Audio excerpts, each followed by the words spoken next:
그럼 지금부터 본 행사를 시작하도록 하겠습니다. 자, 우리 심사위원분들, 네네,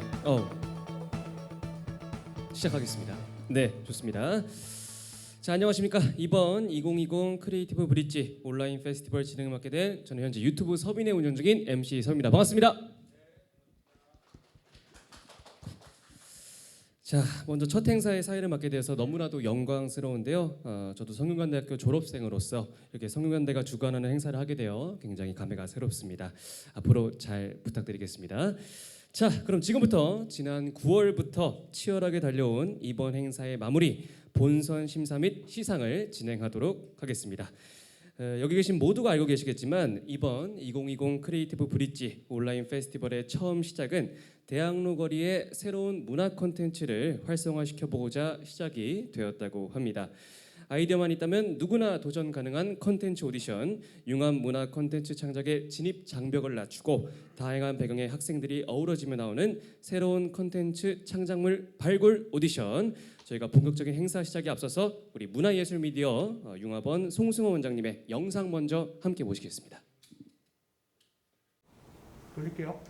찍겠습니다. 하나, 둘, 셋.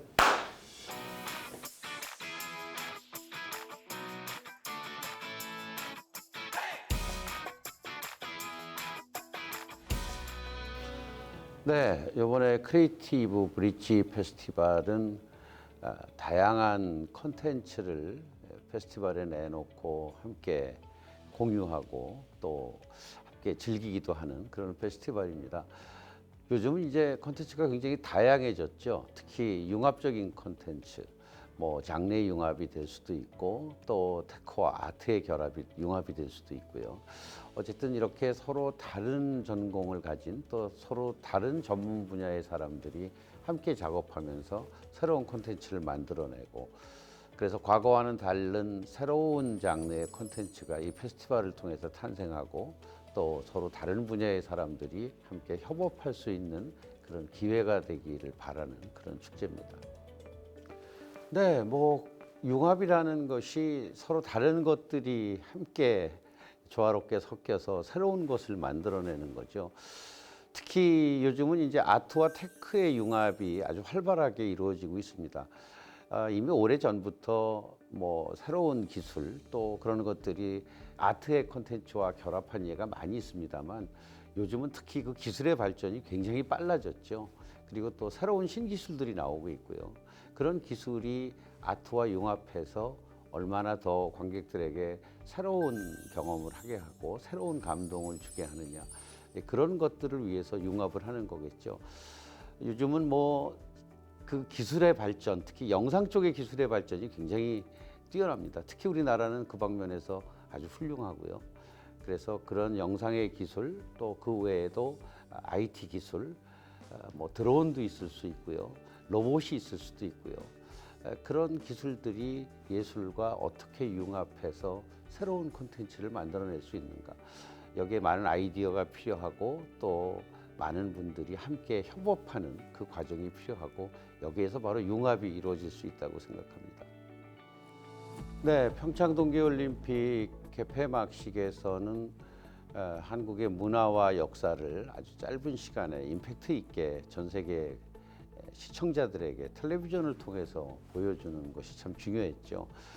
현장의 스타디움에도 많은 관객이 있지만 그러나 가장 중요한 것은 전 세계에서 텔레비전으로 개폐막식을 지켜볼 그 수많은 시청자가 참 중요했습니다.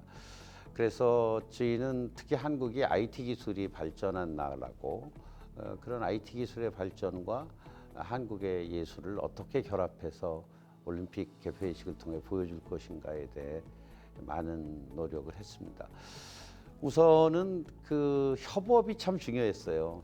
테크니션들과 아티스트들과의 협업이 이루어져야 이제 그런 융합적인 콘텐츠를 보일 수가 있는데 사실 쉽지 않았습니다. 왜냐하면 우리가 참 협업의 경험이 많지가 않은 것 같아요. 각자 자기 분야에서는 굉장히 뛰어나신 분들이지만 협업의 경험이 많지 않아서 그런 일들이 가장 어려웠죠.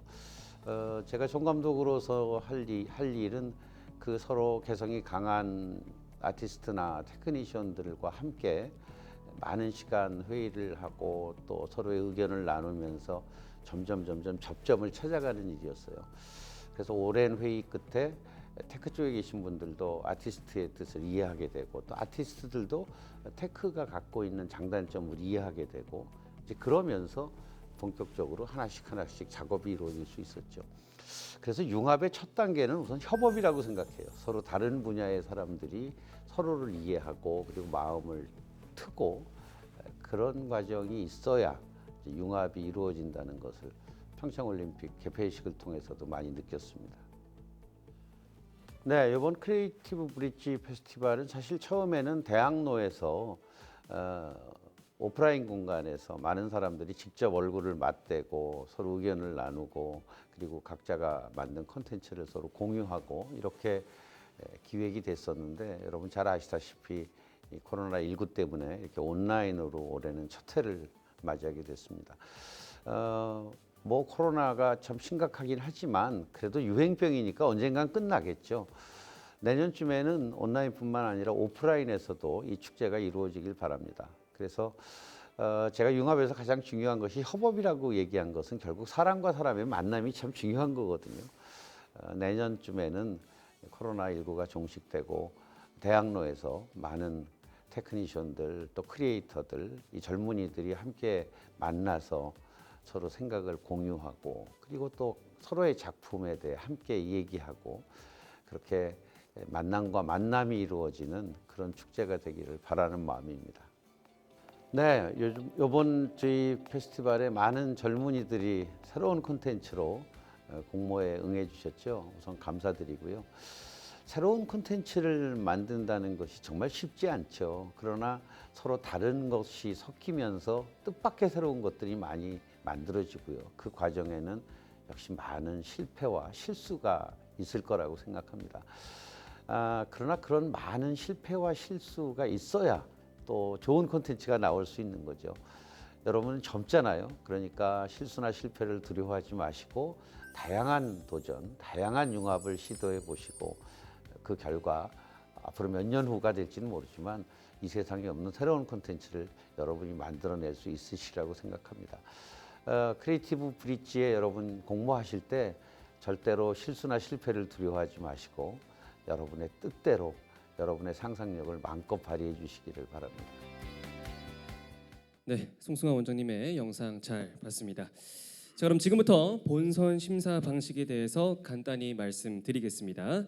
자, 본선 심사는 대중성 평가를 위한 온라인 사전 투표와 전문가 심사를 거쳐 최종 3팀이 선발이 되겠습니다. 여러분들 다들 아시다시피 온라인 사전 투표가 지난주에 이루어졌습니다. 많은 분들의 투표 참여로 뜨거운 한 주였는데요. 결과는 잠시 후에 시상식에서 발표해드리도록 하겠습니다. 자, 모두가 궁금해하시는 전문가 심사 과정을 말씀드리도록 하겠습니다. 전문가 심사는 미리 제작한 소개 영상을 통해 아이디어 영상을 상영 후 사업성, 발전 가능성 등 다양한 방향으로 전문가의 시선에서 질의가 진행이 됩니다. 그 질의를 통해서 심사위원회 최종 심사를 거치게 되겠습니다. 자, 그러면 오늘 아이디어에 대한 조언을 해주실 총 4분의 심사위원을 모셨는데요. 제가 심사를 맡아주실 심사위원분들을 한 분 한 분 소개해드리도록 하겠습니다. 자, 먼저 영상과 컨텐츠 분야의 전문가로 활동하고 계신 우리 조수연 감독님 함께해 주셨습니다. 자, 이어서 경영 컨설팅, 영화 제작 등 콘텐츠 투자 전문가 엑셀 인베스트먼트 이만 대표님 자리해 주셨습니다. 자, 다음으로 인공지능 통합 오퍼레이션 솔루션을 개발한 AI 오퍼레이션 전문기업 TWC 박민영 대표님 함께해 주셨습니다. 마지막으로 영상 및 복합 장르 콘텐츠에 대한 심사를 해주실 성균관대학교 예술학부 변혁 교수님 자리해 주셨습니다. 자, 이렇게 총 4분이 함께해 주셨고요. 오늘 멋진 심사 부탁드리도록 하겠습니다. 자, 그럼 지금부터 본격적으로 2020 크리에이티브 브릿지 온라인 페스티벌 본선 심사를 시작해 보도록 하겠습니다. 자, 먼저 1팀 5트리즈의 하비 포레스트 영상 함께 보시죠.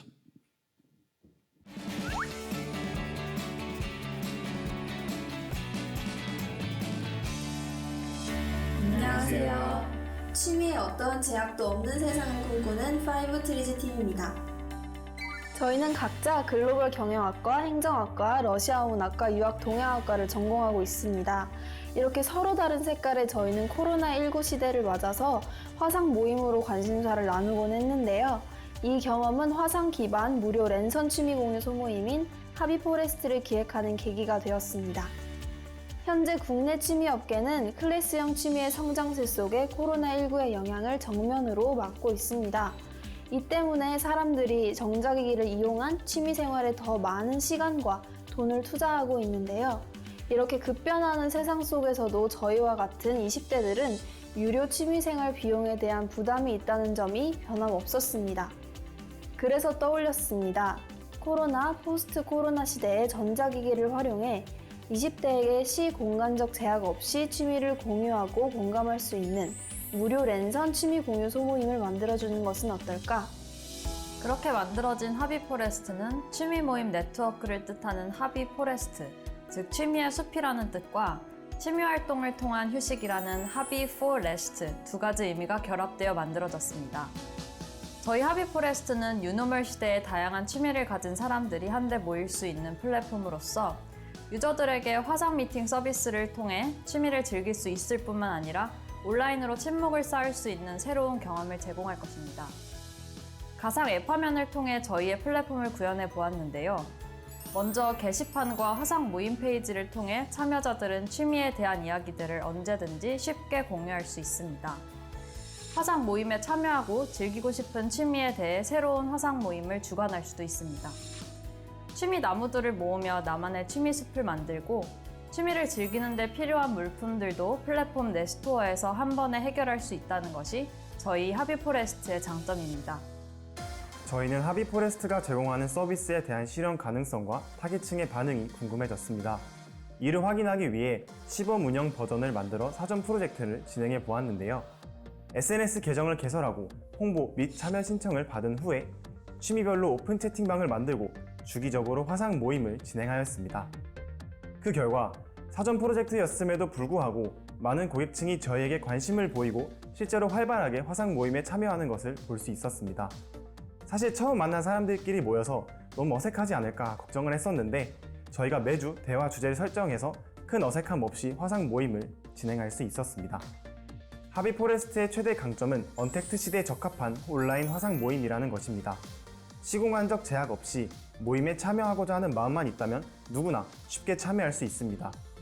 또한 취미는 즐기는 것이라는 목적에 맞게 일방적으로 취미를 배우는 것이 아니라 소통하며 취미를 즐길 수 있습니다. 이러한 배경으로 다양한 취미에 더 쉽게 접근할 수 있으며 취미를 취미로서 즐길 수 있는 기회를 제공할 수 있을 것입니다. 최종 목표는 하비포레스트 어플의 개발입니다. 저희는 아이디어에 그치지 않고 사전 프로젝트를 시행하여 우리 콘텐츠의 가능성을 확인했습니다. 운영상의 문제점을 또한 발견할 수 있었고 이를 보완하여 더 많은 사람들에게 어플의 형태를 통해 취미생활의 장을 제공할 것입니다. 어플 개발을 위해서는 기술과 펀딩 프로세스 등에 관한 자문을 받고 팀 조직 또한 체계화할 계획입니다. 세 가지 수식어로 하비포레스트를 표현하며 마치겠습니다. 쉽고 편하게, 끊임없이 무언가를 배우고 해내느라 이미 지친 우리 세대를 위해 즐기기만 하면 되는 공간을 만들어주고 싶습니다. 혼자서도 함께, 언택트 시대에 발맞춰 집에서도 다양한 사람들을 만날 수 있는 화상 취미 공유 커뮤니티를 마련하고 싶습니다. 새롭게 앞장선, 이를 통해 뉴 노멀 시대에서의 인간관계를 맺을 수 있는 새로운 방식을 제시하겠습니다. 네, 첫 번째 팀 5트리즈의 하비포레스트 영상 잘 보셨습니다. 자, 그러면 우리 첫 번째 팀 5트리즈를 무대 위로 한번 모셔보도록 하겠습니다. 뜨거운 박수로 환영해 주시면 감사드리겠습니다. 네.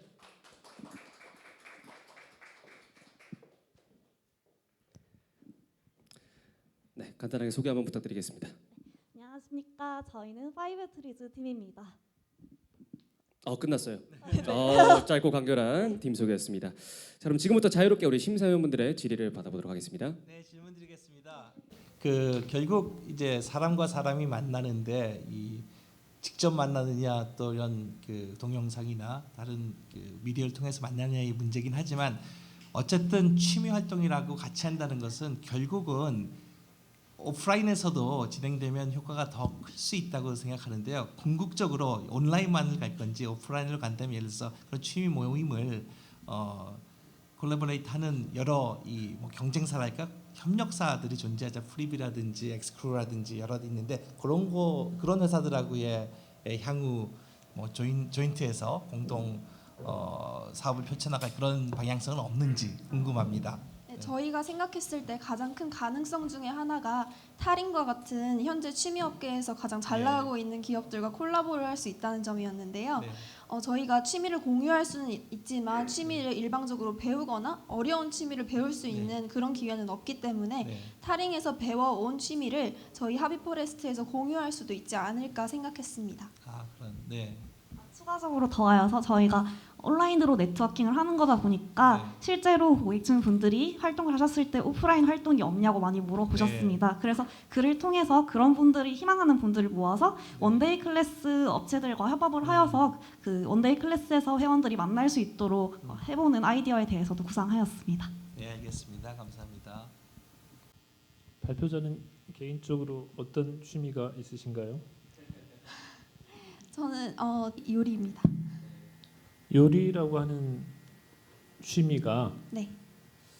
이 플랫폼을 통해서 본인이 느끼고 있는 그 요리의 가장 본질적인 재미를 얼마나 전달할 수 있을 거라고 생각하시나요? 요리의 본질적인 재미, 그러니까 사람마다 본질적인 재미가 다르겠지만 저는 가장 재밌었던 부분이 예쁘게 만들어서 사진 찍어서 올리는 거였거든요.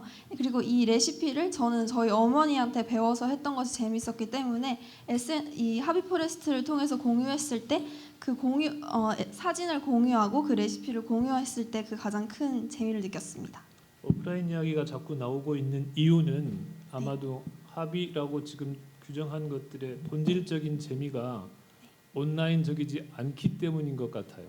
다시 말해서 요리는 사진 찍어서 올리는 것으로 상당 부분 대체하고 계시다고 하지만 네. 제가 만약 스킨스쿠버라고 하는 취미가 있다면 바다 사진을 찍는 걸로 대체되지 못할 것 같고 네. 어디 바다에 갔더니 좋았더라라고 텍스트 올리는 것으로 대체되기 어려운 부분 같아요.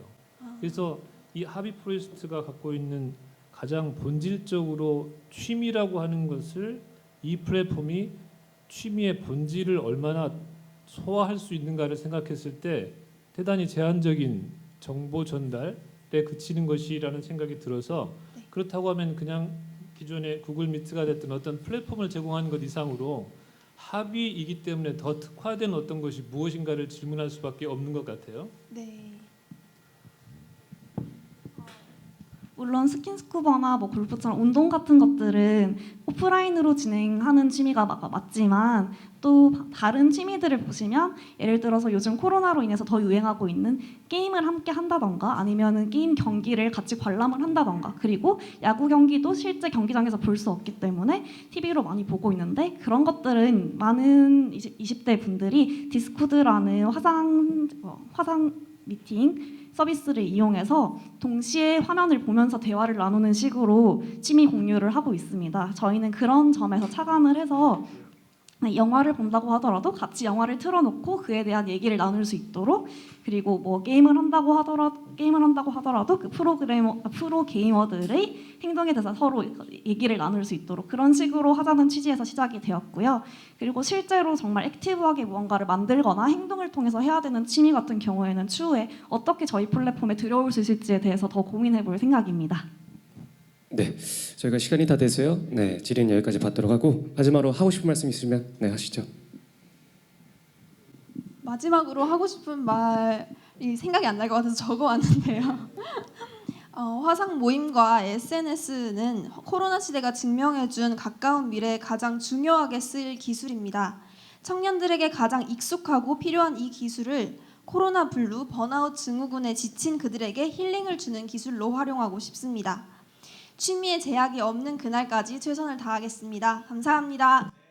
네, 첫 번째 팀 5트리즈였습니다. 고맙습니다. 네, 고맙습니다. 자, 좋습니다. 자, 그럼 바로 이어서 두 번째 팀 만나보도록 하겠습니다. 우리 두 번째 팀은 장명수님의 리빗 영상 먼저 함께 보시겠습니다.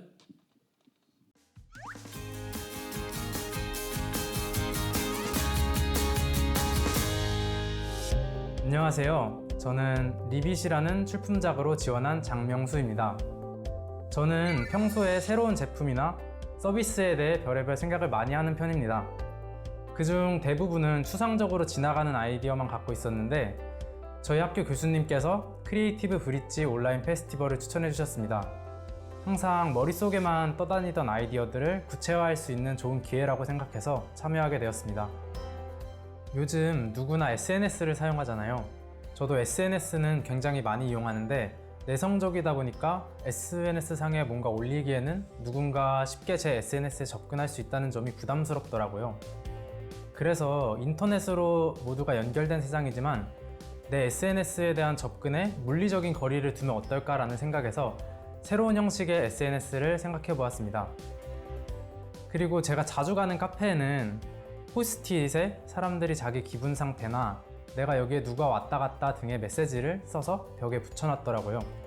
또 남산 같은 유명 관광지에서도 사람들이 자물쇠에 메시지를 담아 흔적을 남기는 문화가 있잖아요. 그런 것들을 보면서 사람들이 어떤 의미로 그런 메시지를 남기는 것일까? 이런 행위가 그들에게 특별하게 남기 때문에 그렇지 않을까라는 생각을 했습니다. 그래서 앞서 말한 이 두 가지를 융합시켜 AR 공간으로 가져온다면 새로운 컨텐츠가 만들어질 것 같아서 기획하게 되었습니다. 이름은 사람들이 붙이는 포스트잇에서 따와서 리빗이라고 지었습니다. 리빗은 증강현실 기술과 위치 기반 서비스를 이용한 SNS 어플리케이션입니다. 리빗의 가장 기본적인 형태는 리빗이라고 불리는 포스트잇 모양의 창에 글, 이미지, 영상, 음성 등의 형식으로 된 콘텐츠를 담아 가상 공간 속 원하는 장소에 남기는 것입니다. 그럼 다른 사용자들도 탐색을 통해 카메라로 같은 장소에서 그 리빗을 확인할 수 있습니다. 그리고 공개 범위를 설정할 수 있는데 일정 범위 내에만 있으면 내용을 볼 수 있는 넓은 범위부터 직접 그 자리에 가서 카메라로 찾아야만 볼 수 있는 세밀한 범위까지 다양하게 설정이 가능합니다. 또한 가상의 공간에서 사용자들은 자유로운 형식의 콘텐츠를 올리고 서로 공유하며 상호작용할 수 있습니다. 제가 생각하는 리빗의 장점은 높은 자유도입니다. 지금은 리빗이라는 포맷에 내용을 담아 붙이는 형식만 제시했지만 기술을 좀 더 확장시키면 이 외에도 증강현실 공간상에 다양한 콘텐츠를 구성할 수 있을 것입니다. 리빗은 가상의 공간이지만 내가 만든 것들로 자유롭게 실제 세상을 채우는 듯한 느낌을 주어 이용자들에게 특별한 경험을 제공할 수 있을 것입니다. 앞서 기존 SNS의 높은 공유성으로부터 오는 부담감을 줄이고자 생각한 앱이라고 했는데 결국 내 리빗을 누군가 보게 된다면 똑같은 게 아니냐라는 생각을 하실 수 있습니다. 리빗은 다른 SNS와 달리 항상 공간적 제약이 있기 때문에 여기서의 노출은 오히려 특별한 의미라고 생각합니다. 또한 내가 올린 리빗이라도 그 자리에 다시 가야지 리빗에 대한 공감과 댓글을 볼 수 있습니다. 그 자리에 다시 갔을 때 누군가 나에게 건네놓은 한마디는 더 소중하고 따뜻하게 다가올 것이라고 생각합니다. SNS마다 가지고 있는 분위기와 감성이 있습니다. 리빗은 기존에 존재하던 SNS와 형식이 다릅니다. 이를 이용해 리빗만의 감성을 만들어낸다면 경쟁력 있는 콘텐츠가 될 것입니다. 우선 비즈니스 모델을 보완해야 할 필요가 있다고 생각합니다. 현재 정해놓은 모델은 너무 단순해서 좀 더 정확하고 수익성을 높일 수 있는 방향으로 구체화할 필요가 있다고 생각합니다. 이 외에도 다른 방식으로 수익을 창출할 수 있는 방법을 고안해 볼 것입니다. 그리고 리빗을 직접 확인하려면 결국 카메라를 켜야 하는데 몇몇 사람들은 밖에서 카메라를 켜는 것에 대한 부정적인 인식을 가지고 있습니다. 이에 대한 거부감을 극복시키고 어떻게 카메라를 켜도록 유도할지 방안도 설계할 것입니다. 또한 앱의 특성상 이를 악용하는 사례가 있을 수 있는데 이러한 케이스를 방지하기 위한 대책도 세울 것입니다. 앞으로 창의력을 기르고 아이디어를 논리적으로 구상해 리빗과 제가 가지고 있는 아이디어들을 확장시켜 나갈 것입니다. 네, 두 번째 팀 우리 장명수님의 영상이었습니다. 자, 그럼 바로 우리 장명수님을 무대 위로 모셔보도록 하겠습니다. 뜨거운 박수로 맞이해 주시죠.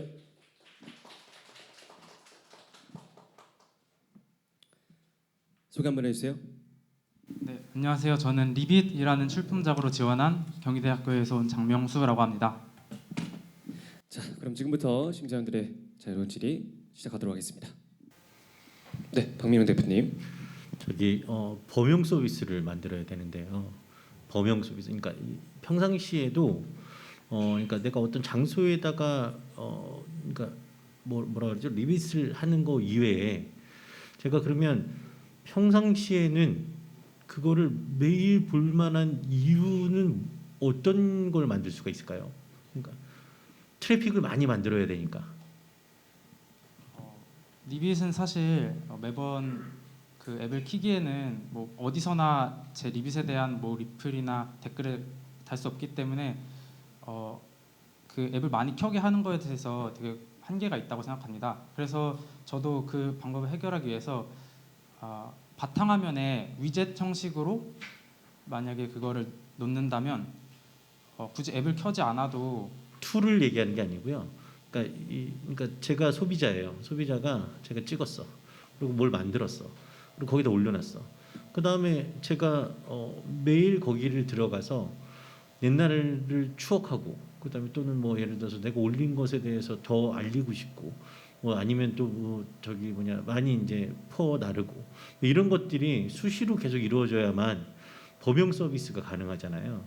이게 한번 일회성으로 끝나면 이건 일회성이고, 그 다음에 여행이라는 숫자는 한정돼 있고, 그 다음에 그러니까 공간이란 것도 한정되어 있으니까 온라인의 공간은 한정되어 있지 않기 때문에 제가 말씀드린 건 트래픽을 넓힐 수 있는 방법이 뭐냐, 끊임없이 사람들이 움직이게 만들 수 있는 방법은 뭐냐, 이게 궁금한 거예요. 그것은 리빗을 만약에 남기면 보관함이라는 것을 제가 설계를 했었습니다. 그래서 자신의 리빗을 남기면 보관함에 그 리빗이 들어가고, 자신을 팔로우하거나 제가 팔로우하고 있는 대상을 그 보관함에 들어가서 어떤 리빗을 남겼는지 확인할 수 있습니다. 따라서 설정된 범위가 만약에 공개로 돼 있다면 충분히 그거를 남의 보관함에 들어가서 볼 수 있기 때문에 사람들이 계속 지속적으로 이용할 수 있을 거라고 생각합니다. 네, 저는 아까 자료 화면에서 봤듯이 뭐 사람들이 특정 장소에 가서 자신들의 추억을 남기고, 또 뭐 어떤 술집의 한쪽 벽면에는 뭐 자신들이 지나왔던 아름다운 나날들의 흔적을 남기는 것을 보는 것을 즐기는 편이라서 리빗도 그런 역할을 한다면 재밌는 컨텐츠가 될 것 같다는 생각은 들었어요. 근데 이제 그 AR 컨텐츠의 어떤 아직 기술적 제한 때문에 우리가 남산 타워 같은 특정한 장소에 남기는 것이 아니라 지금 아무 곳에나 다 남길 수 있게 돼 있는 거잖아요, 그렇죠? 네. 예, 그러다 보니까 그 GPS의 정확도가 지금 현재 아무리 뭐 디테일하게 뭐 해봤자 50cm 이내의 유격은 다 있는데, 그럼 어느 순간에는 그냥 모든 공간에 다 포스트잇이 막 떠다니는 그런 날이 오지 않을까 싶은 생각이 들었거든요. 그런 부분에 대한 뭐 계획은 있는지 하고, 또 하나는 아까 전에 악용하는 사례가 있을 수 있기 때문에 뭐 앞으로는 고민하겠다 그렇게 말씀하셨는데, 이 공공성을 저해하는 위의 컨텐츠들이 올라갈 수 있잖아요. 그러면 그것들을 뭐 규제하거나 필터링할 수 있는 기능도 필요한데, 아니면은 아무나 막 켜서 막 뭐 예를 들면 청소년들에게 적합하지 않은 컨텐츠들이 막 올라간다든지, 아니면 욕이 난무한다든지 막 이럴 수도 있는 거니까. 그런 것들을 필터링할 수 있는 계획이 있으실까요? 일단 두 번째 질문부터 대답을 해드리면, 네. 제가 말씀드린 발생할 수 있는 문제는 사생활 침해나 심사위원 분께서 말씀하신 문제도 있고, 또 주거 침입이나 불법 촬영 등의 문제를 저는 생각했었습니다. 그래서 그를 방지하기 위해서 앱을 실행시킬 때마다 그러한 행위가 범법 행위이고 처벌받을 수 있음을 소비자들에게 인지를 시킴으로써 조금 방지를 할 수 있다고 생각합니다. 또 회원 가입 시에 그런 행위를 하지 않겠다는 동의 화면을 보여줌으로써 좀 더 경각심을 가질 수 있게 이렇게 고안을 해보았습니다. 사람들한테 미리 경고를 주는 것으로 그 문제가 다 해결될까요? 일단은 그 부분은 알겠고, 그다음에 제가 처음 질문드렸던 부분 답변해 주실 수 있을까요? 리빗은 팔로우한 대상의 리빗만 확인할 수 있는 설정을 할 수 있습니다. 네. 따라서 제가 보기 싫은 리빗이 있다면 전체 그 리빗을 보는 설정을 해제시킨다면 제가 팔로우한 사람만 볼 수 있기 때문에 그러한 일은 아마 발생 안 할 수도 있을 것 같습니다. 네, 감사합니다. 질의는 여기까지 하고요. 명수님 끝으로 하고 싶은 말씀 있으면 하세요. 일단 그 이번 크리에이티브 브릿지 온라인 페스티벌에 참가하면서 굉장히 저는 그 아이디어에 대해서 자신감이 없었는데 누구나 참여할 수 있다는 점이 저에게 용기를 주었고 이번에 본선에 진출함으로써 좀 자신감을 얻게 되었습니다. 그래서 많이 부족하지만 앞으로도 다양한 사람들과 협업을 통해서 실제로 이 리빗을 개발해 보고 싶고 더 구체화해서 다른 창업 경진대회도 도전을 해보려고 합니다. 네, 그런 점에서 저에게 이렇게 자신감을 준 것이 너무 감사하다는 말씀을 드리고 싶습니다. 네, 고맙습니다. 2번 참가자 장명수님이었습니다. 감사합니다. 네, 고맙습니다. 용기 내주셔서 고맙습니다. 자, 이제 세 번째 팀을 만나보도록 하겠습니다. 우리 세 번째 팀은 임창민님의 공중전화로 떠나는 VR 국내 여행 영상 함께 보시죠.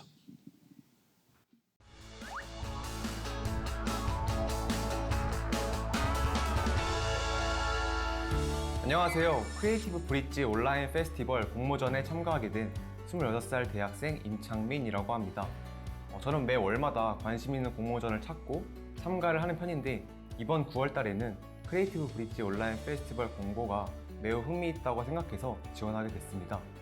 특히 아이디어만 있으면 누구나 자유롭게 지원할 수 있다는 문구가 제가 주저하지 않고 지원할 수 있게 만든 것 같습니다. 그래서 어떤 아이디어를 제시하면 좋을까 생각하다가 최근에 뉴스 기사에서 우리나라의 공중전화 부스가 사용되지 않고 방치되고 있다는 기사가 떠올랐습니다. 그리고 공중전화 부스를 코로나 시대에 힐링을 위한 공간으로 활용하면 좋겠다고 생각했습니다. 그래서 공중전화 부스를 VR 국내 여행 부스로 바꿔서 코로나 시대에 간접적인 여행 체험을 할 수 있는 아이디어를 제안하게 됐습니다. 쉽게 말씀드리면 이 아이디어는 기존의 공중전화 부스를 VR 여행 부스로 만드는 것입니다. VR 여행 부스에서 국내의 다른 지역을 간접적으로 경험할 수 있는 기회를 제공하고자 합니다. 가령 서울에서 제주도를, 또 제주도에서 서울을 이런 식으로 VR을 통해 타 지역 주요 장소를 경험하는 것입니다. VR 영상에는 각 지역마다 각 지역의 정체성이나 자연 경관을 잘 보여주는 공간을 촬영하는 과정이 필요합니다. 이는 생동감 있는 현실감을 위해서 파노라마 촬영 혹은 드론을 통한 촬영을 고려할 수가 있습니다. 위 아이디어의 강점은 첫째로 현실 가능성이 높다는 것입니다. 공중전화의 활용은 전기차 충전소, 미세먼지 부스 등으로 많이 이루어지고 있기에 현실 가능성이 높다는 것이 장점이라고 생각합니다. 둘째로는 여러 가치 창출 효과를 기대할 수 있습니다.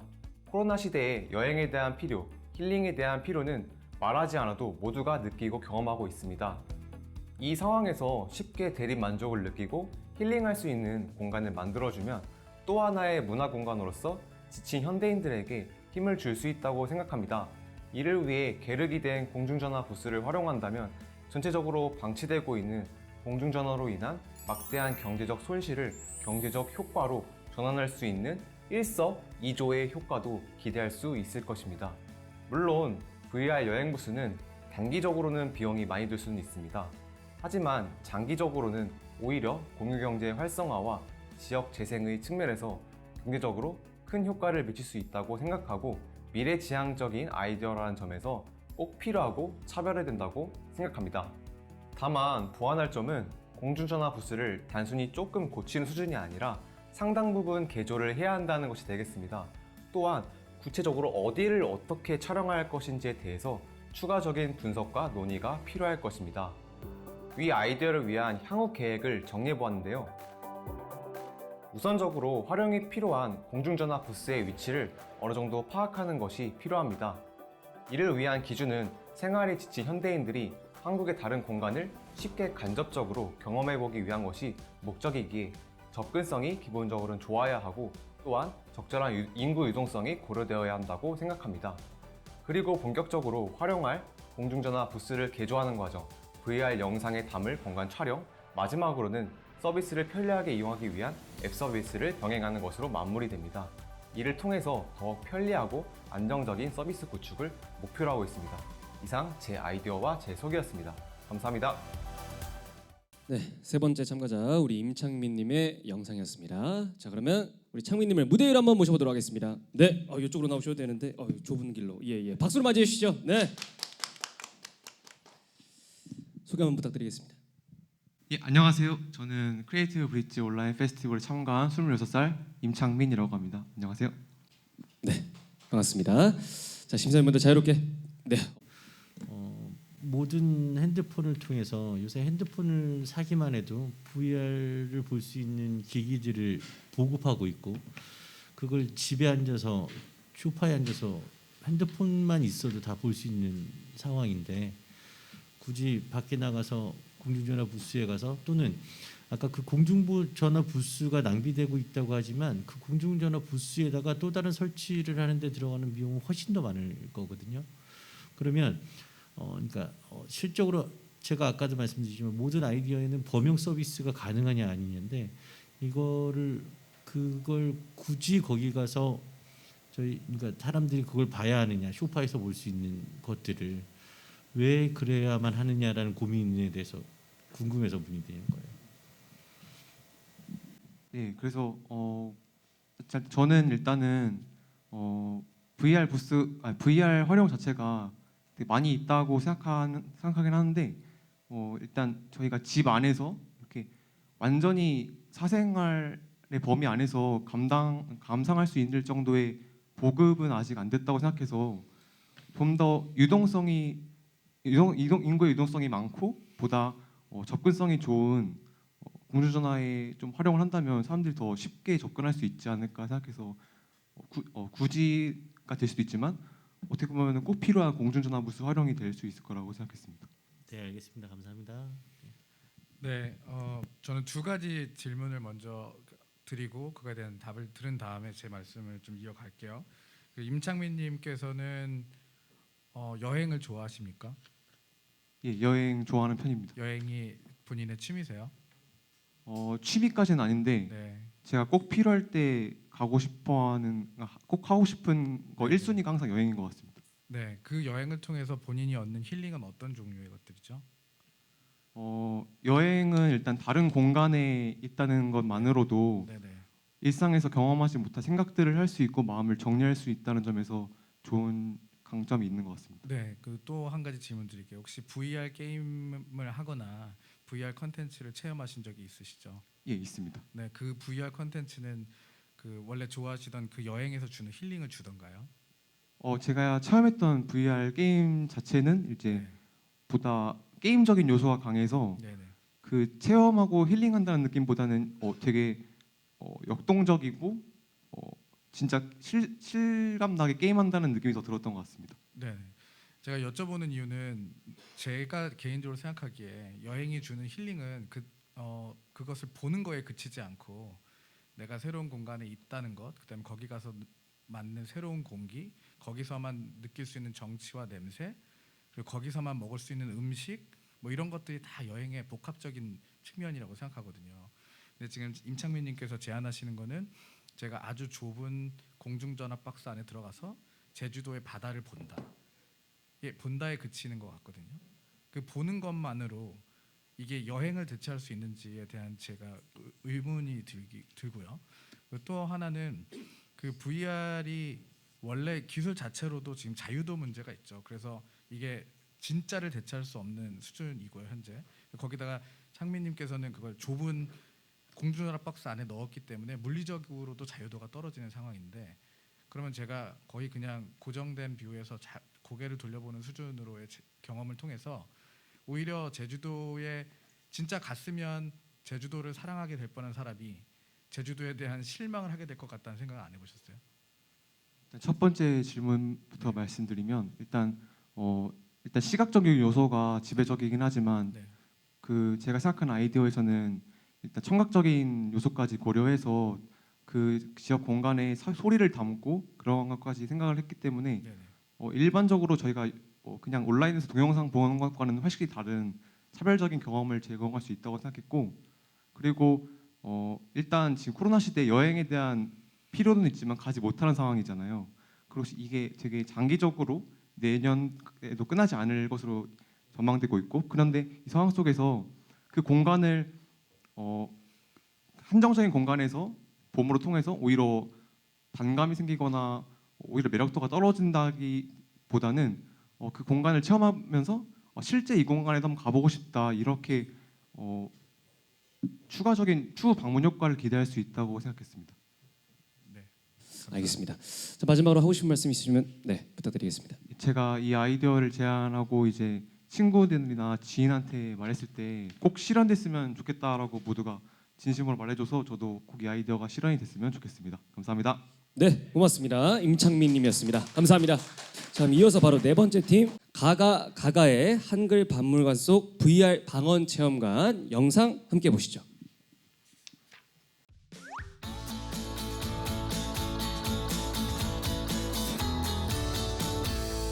글자 가 4번을 가지고 개가 재야 라는 표현을 할 수 있는 아주 위대한 우리말이 있습니다.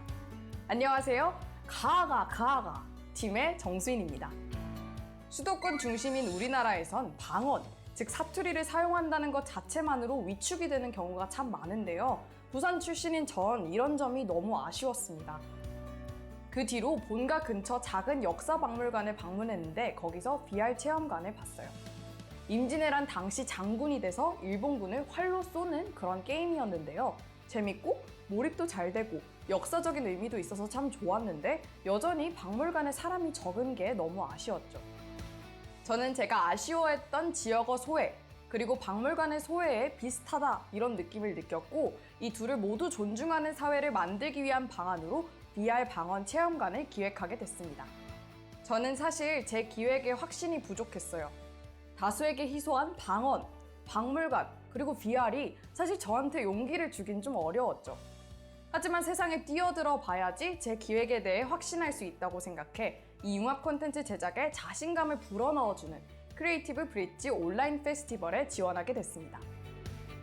저는 직접 보고, 듣고, 말하고, 쓰면서 각 방언을 체험하고 방언과 한글박물관에 대한 관심까지 고취시킬 수 있는 한글박물관 속 VR 방언 체험관 한글의 꽃 방언을 기획했습니다.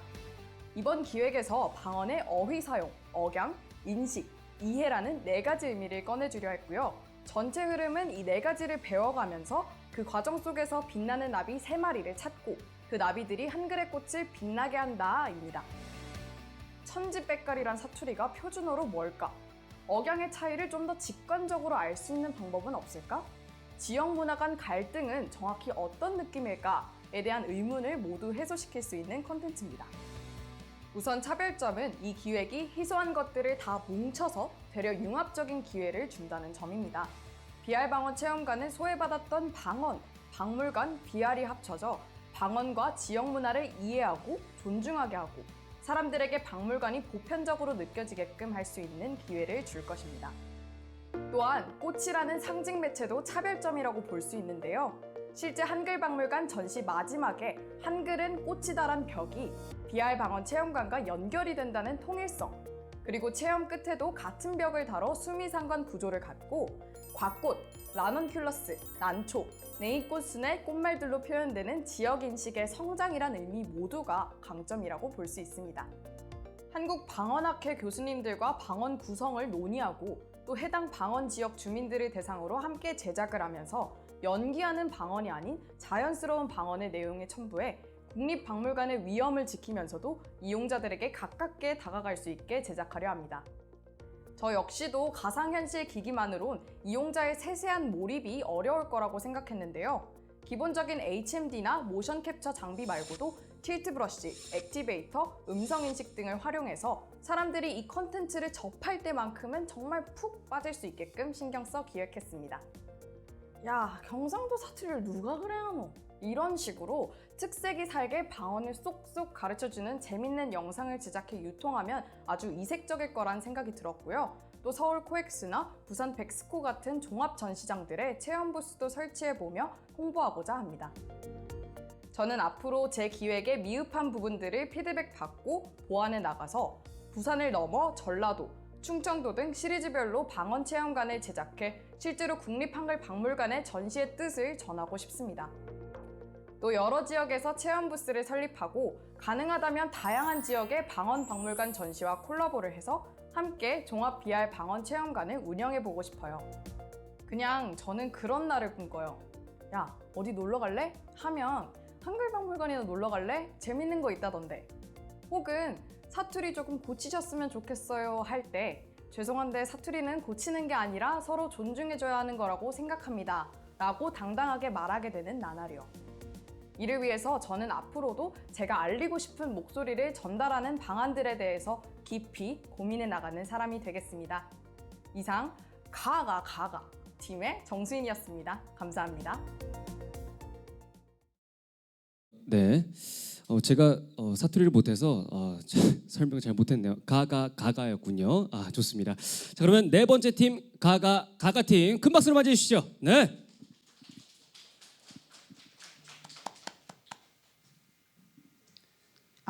네, 소개 한번 부탁드리겠습니다. 네, 안녕하세요. 가가 팀의 정수인이라고 합니다. 반갑습니다. 네, 임원 대표님. 네, 너무 재밌게 잘 들었습니다. 저도 가가를 이해하는데 상당히 시간이 걸린 이 서울 사람인데요. 이제 사투리의 활용이나 언어가 문화를 상징적으로 너무 잘 보여주는 이 것이라는 뭐 그런 얘기도 있고 그런 측면에서 되게 재미있는 포인트를 잡으셨는데 되게 두 가지 질문이 있습니다. 이걸 꼭 VR을 통해서 박물관에 전시해야 되는 아이템이 될까? 그래야만 이거를 사업화할 수 있고 모든 다른 이 방언을 좀 존중할 수 있는 그런 문화를 만들 수 있는 것인가가 하나 궁금하고요. 또 하나는 사업 모델, 비즈니스 모델 또는 수익 모델이 어떻게 될 건지 한번 고민해 보셨으면 그걸 좀 공유해 주셨으면 좋겠습니다. 일단은 VR 활용 관련해서 말씀을 드리자면 일단은 사실은 뭐 VR을 사용하지 않더라도 뭐 방언에 대해서 더 알 수 있고 제고할 수 있는 방법은 많겠죠. 근데 제가 느꼈을 때 제가 한글박물관이나 다른 다양한 박물관을 딱 갔었을 때는 뭔가 제가 진짜 그 속에 푹 빠져가지고 경험하는 느낌을 잘 느낄 수는 없더라고요. 그래서 저는 VR을 활용하는 게 굉장히 좋다라고 생각을 해서 그게 조금 더 차별점, 강화점이 될 수 있다고 생각을 했고요. 수입 모델 같은 경우는 제가 진짜 고민을 많이 했어요. 그래서 한글박물관에도 전화도 엄청 하고 했는데 아무래도 기획 전시 하나만으로는 좀 너무 일회성적이고 좀 수익 모델을 창출하기는 좀 어려운 부분들이 있더라고요. 그래서 제가 생각한 여러 가지 것들이 있었는데 일단은 제가 작가로서 수수료를 어느 정도 받고 공간 임대를 통해서 어느 정도 수익을 창출할 수 있는 부분이 있다고는 생각을 했습니다. 그리고 또 다른 타 지역 방언 박물관들이 있겠죠. 그런 방언 박물관에도 제가 충분히 보급할 수 있다고 생각을 했는데 그건 너무 일회성이니까 좀 다른 걸 생각해 보자면 일단은 데이터 킹이라는 곳에서 K 뮤지엄과 스마트 박물관 관련해서 온라인 VR 박물관 전시 콘텐츠들을 좀 기획하시는 분들 회사들이 있더라고요. 그래서 거기에 그 작품들을 보니까 아무래도 실제 내가 박물관에 들어가서 체험하는 거를 도와주는 그런 형식의 플랫폼들인데 국립박물관과 연계를 해서 그 구독 플랫폼 같은 걸 구축을 했더라고요. 그래서 저는 그 플랫폼에 좀 제 컨텐츠를 판매하는 형식으로 진행을 해도 좋을 것 같다는 생각이 들었고요. 또 하나 더 생각을 한 게 있는데 공연 같은 걸로 각색을 해서 좀 공연 수요를 받을 수도 있다고 생각을 했었습니다. 알겠습니다. 잘 들었습니다. 감사합니다. 네. 이번에는 변혁 교수님 먼저 한번 질문해 주시죠. 재밌는 아이디어였던 것 같아요. 근데 비슷한 전시가 있었던 것도 사실이고, 근데 지금 질문 지적해 주셨던 것처럼 VR 컨텐츠와 이 컨텐츠의 연관성, 좋은 조합인가에 대한 질문이 생각이 들고, 그러니까 저희가 오늘 여러 팀들을 보면서도 같이 느껴지는 게 좋은 아이디어들인데 아이디어들의 연계의 논리성 이걸 질문하게 돼요. 왜냐하면 박물관이 소외돼서 안타까웠다. 또 방언도 소외돼서 안타까웠다. 그래서 같이 묶어봤다. 말이 되는 것 같은데 소외된 게 꼭 박물관만은 아닐 텐데 굳이 거기서 박물관하고 이 방언하고 연계가 그렇게 왜 필요하지? 그 연계 논리성이 약해서 소외라는 단어의 공통점은 있었지만 그런 것 때문에 오히려 아이디어를 제한하고 있다는 생각이 들어요. 이것이 더 활용성이 높은 수익 모델로까지 개발된다라고 한다면 둘 중에 방언이 훨씬 더 정수인 씨한테 더 중요했다면 그것이 가장 효과적으로 전달될 수 있는 플랫폼이나 형식이 뭘까를 고민하는 게 좋겠다는 생각이 들어요. 굳이 그것이 파급력이 높으면 좋은데 가장 잘 안 가는 소외되는 방식의 박물관을 채택할 이유가 뭔가 시작할 때부터 이런 것들 생각. 반대로 뭐 아주 쉽게 할 수 있는 뭐 이렇게 모바일로 앱을 만들겠다. 그래서 여러분들의 카톡을, 여러분들의 이메일을 다 전라도 방언으로 바꿔드립니다. 뭐 얼마든지 더 범용성이 있게 쉽게 접근할 수 있는 방법들을 더 생각해 볼 수 있지 않을까 제안해 봅니다. 일단은 저 같은 경우에는 그 제 경험을 일단은 엮어서 이 아이디어를 만들어냈던 거였는데요. 제가 한글박물관 기획전시관에 들어가서 노랫말 선율과 삶을 싣다라는 거에 가서 뭔가 과거의 음반 가게들의 벽을 구현하고 그 당시의 창작 대중가요들의 노래를 듣고 뭐 그런 경험을 통해서 뭔가 이렇게 박물관적인 심층 있는 내용과 뭔가 체험하는 요소들을 엮으려면은 방언과 박물관을 함께 엮는 게 되게 좀 사람들의 뭐랄까 소수일지라도 그 소비자층을 확실하게 타겟을 정할 수 있을 거라고 생각을 들었고요. 제가 또 아까 비즈니스 모델 하면서 말씀 못 드린 게 있는데 아까 그 세 가지도 사실 다 좀 일회성적이라고 생각을 했었어요. 그리고 그래서 제가 그 VR 스마트폰으로도 VR을 사용을 하고 VR 박물관을 볼 수 있는 그런 매체들이 많이 존재를 하게 됐는데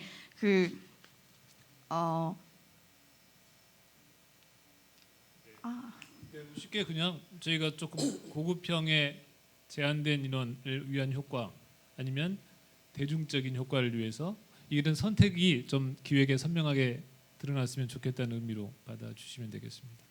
그래서 제가 그 VR 박물관 플랫폼에서 잠시만요.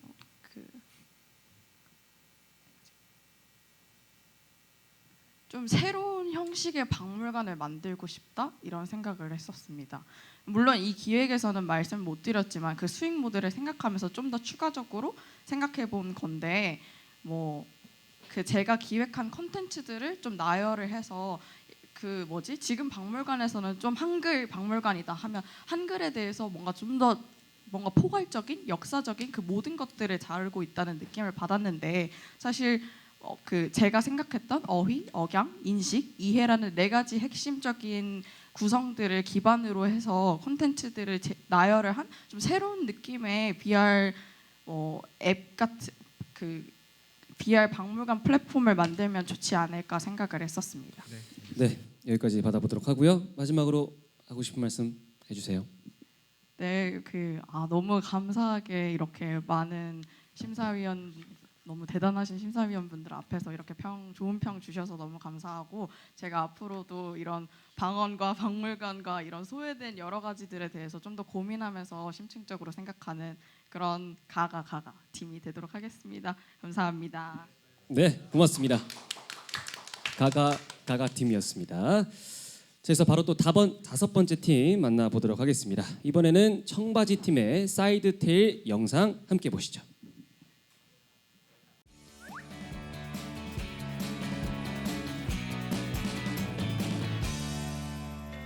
콘텐츠의 과거와 미래가 만나는 곳 1인용 인터랙티브 AR 보드게임 사이드테일입니다.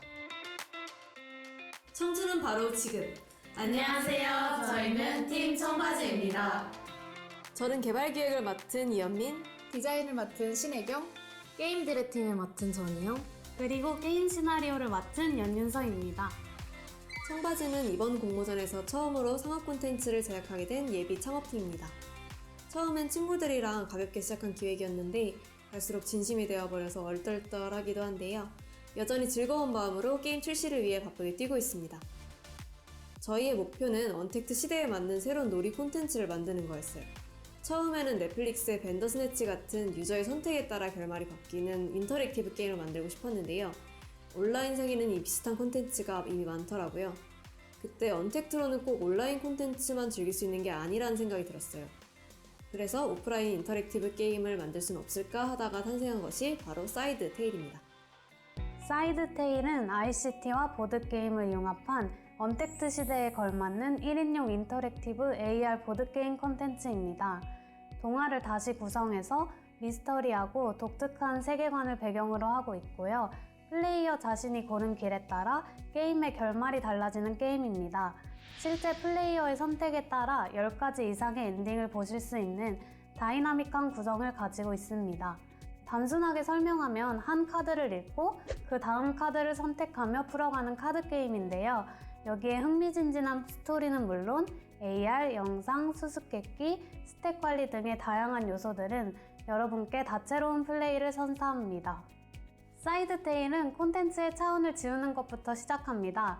보드게임 속 카드와 아이템, 어플 속 동영상, AR 오브젝트를 모두 활용해서 온라인과 오프라인의 경계를 넘어선 게임입니다. 그리고 누군가를 만나기 힘든 지금 1인용 보드게임인 사이드 테일은 혼자서도 즐거운 하루를 보낼 수 있도록 도와드립니다. 사이드 테일 속 AR과 이야기의 결합은 게임의 매력을 더욱 돋보이게 하는데요. 카드 속 이야기를 눈앞에 구현하는 AR 기술은 게임에 함께한다는 느낌을 주고 플레이어가 게임을 보다 본격적으로 즐길 수 있게 해줍니다. 마지막으로 사이드 테일만이 가진 특별한 스토리와 캐릭터는 여러분이 그동안 어디에서도 만날 수 없었던 새로운 동화를 보여줍니다. 첫 번째 이야기인 헨젤과 그레텔은 동화 속 악역이던 마녀가 주연이 되어 또 다른 관점에서 이야기를 써내려갑니다. 원작 속 오븐에 갇혀 죽었던 마녀는 사이드 테일에선 선택을 통해 헨젤과 그레텔에게 복수를 하러 떠나거나 숲속에 갇히기도 하고 동화 세계의 비밀을 밝히기도 합니다. 만나는 선택지에 따라 자신의 역할에 대해 고민하거나 오히려 원작 이상으로 극악무도해지기도 하죠. 이용자들은 게임을 플레이하며 마녀의 입장에서 이야기를 재구성하고 나아가 정해진 동화의 세계를 전복시키는 경험을 하게 됩니다. 이렇게 사이드 테일은 포스트 코로나 시대에 걸맞는 새로운 재택놀이 문화를 제시하고자 합니다. 단순히 집에서 영상만 보던 이전의 생활을 넘어 더 특별하고 색다른 경험을 체험해 보실 수 있습니다. 일단 지금은 시나리오, 게임 방식, 패키지 구성까지 완료된 상태이고요. 당분간은 어플과 3D 모델링 등 개발을 중심으로 헨젤과 그레텔 편의 기술적 구현에 매진할 예정입니다. 내년 상반기 펀딩 출시를 목표로 저희 모두 많이 노력하고 있고요. 출시 후에도 어플을 통해 계속 게임을 발전시켜 꾸준하게 게임 운영에 신경 쓸 예정입니다. 그리고 이번에 헨젤과 그레텔 편을 잘 완성시키고 나면 앞으로 저희만의 세계관을 확장해 나가고 싶다는 욕심도 있습니다. 동화 속 조연의 이야기라는 큰 줄기를 유지하되 여러 디테일 요소를 발전시키고 차별화해서 최종적으로는 사이드 테일 시리즈의 마니아층을 보유하는 것이 목표입니다.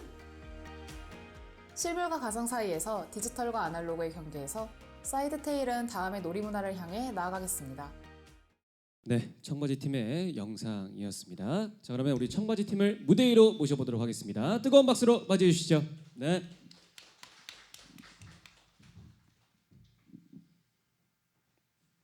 다 청바지를 입고 오셨네요.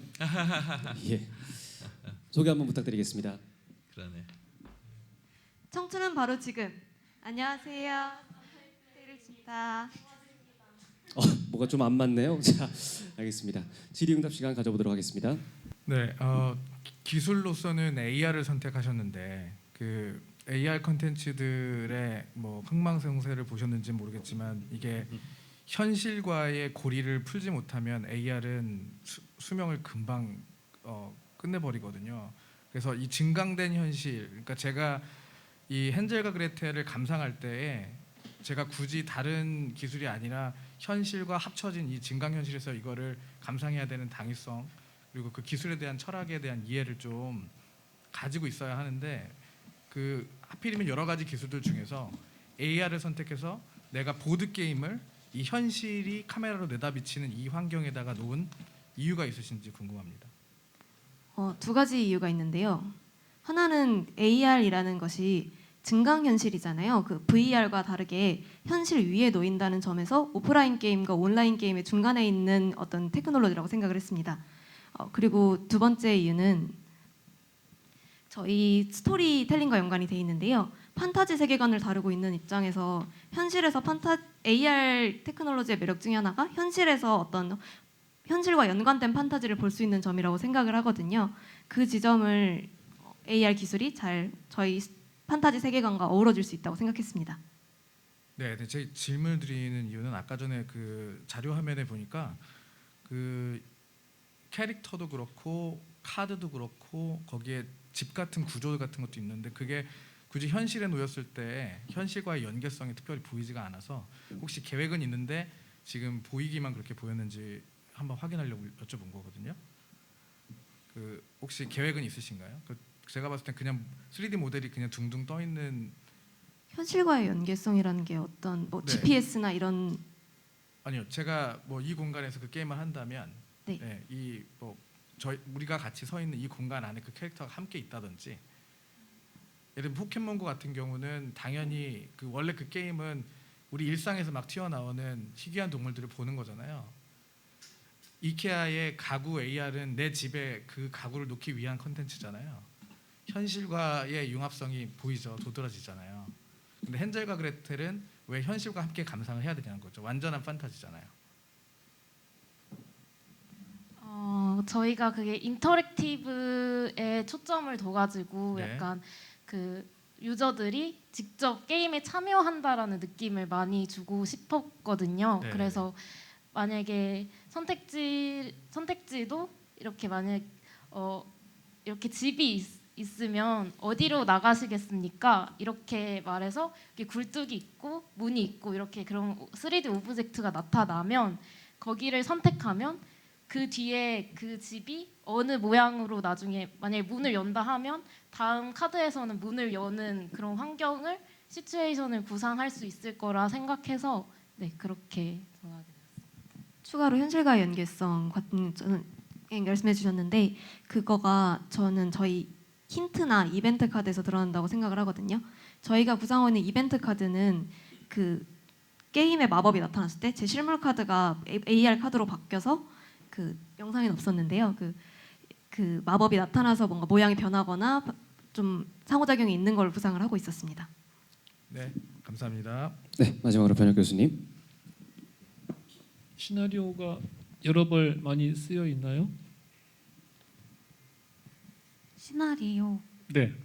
네, 뭐 지금 굉장히 다양하게 뭐 결말 10가지라고 그랬나요 아까? 네. 네, 그건 다 완결되어 있고 다음 화도 다 쓰고 계획 중이시고 네. 많이 쓰고 계세요? 이야기가 질문이 이게 이제 게임이다 보니까 1인 게임인데 몇 번 정도 할까요? 여러 번 하면 또 하고 싶고 다음 날 또 하고 그렇게 될까요? 저희가 이게 엔딩을 여러 개로 한 게 이제 보통 이런 인터랙티브 게임은 진짜 엔딩이 정해져 있는 경우가 많은데 저희는 그렇게 딱히 진짜 엔딩을 정해주지 않고 이거를 수집하는 그런 재미로 할 수 있다고 생각을 했거든요. 그래서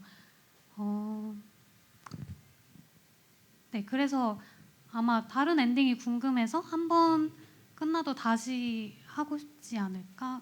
그래도 지금 10가지 써놓은 엔딩에서 벗어나지 않는 결과가 또 나오겠죠. 계속 그것이 자가 발전되는 구조는 아니잖아요. 그래 가지고 저희가 엔딩을 10가지라고 말하고 근데 거기에서 또 아이템 카드도 있고 그런 요소들을 이용하면 또 다른 선택지라고 해야 되나? 그런 거를 만날 수 있거든요. 그래서 일단 엔딩은 10가지지만 할 수 있는 방법은 여러 가지라고 그렇게 생각되고 저희가 영상에서도 말해드렸는데 향후 계획으로 업데이트는 나중에 다른 동화를 각색해서 시리즈별로 만들 생각이거든요. 그래서 그거는 별도의 카드팩만 판매해서 새로운 동화를 업데이트하는 방식으로 그렇게 진행하려고 합니다. 네, 여기까지 질의를 받아보도록 하겠습니다. 너무 떠신 것 같은데 떨지 마시고 혼나러 온 게 아니잖아요. 예. 마지막 하고 싶은 말씀 있으면 하세요. 저희 사이드 테일은 이때껏 보실 수 없었던 보드게임과 AR을 융합한 1인용 보드게임이거든요. 그래서 이게 새로운 이 시대 포스트 코로나 시대에 걸맞는 새로운 놀이 문화로 하나의 장르로 발전되는 게 저희 목표입니다. 네. 네, 고맙습니다. 감사합니다. 네, 청바지 팀이었습니다. 고맙습니다. 자, 이어서 바로 또 6번째 팀 만나보도록 하겠습니다. 이번에는 우리 에이드 팀의 손 안의 독립영화제 영상 함께 보시죠.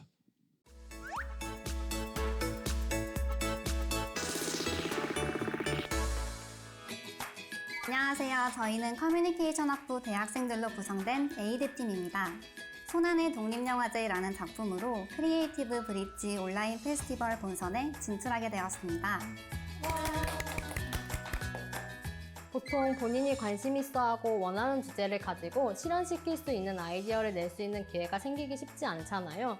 그런데 크리에이티브 브릿지 온라인 페스티벌에서는 저희가 상상한 아이디어를 실제 콘텐츠로 발전시킬 수 있을 것이라고 생각했습니다. 그리고 저희의 전공과 연계하여 서로의 관심 분야에 적합한 공모전이라고 생각해서 주저하지 않고 참여하게 됐습니다.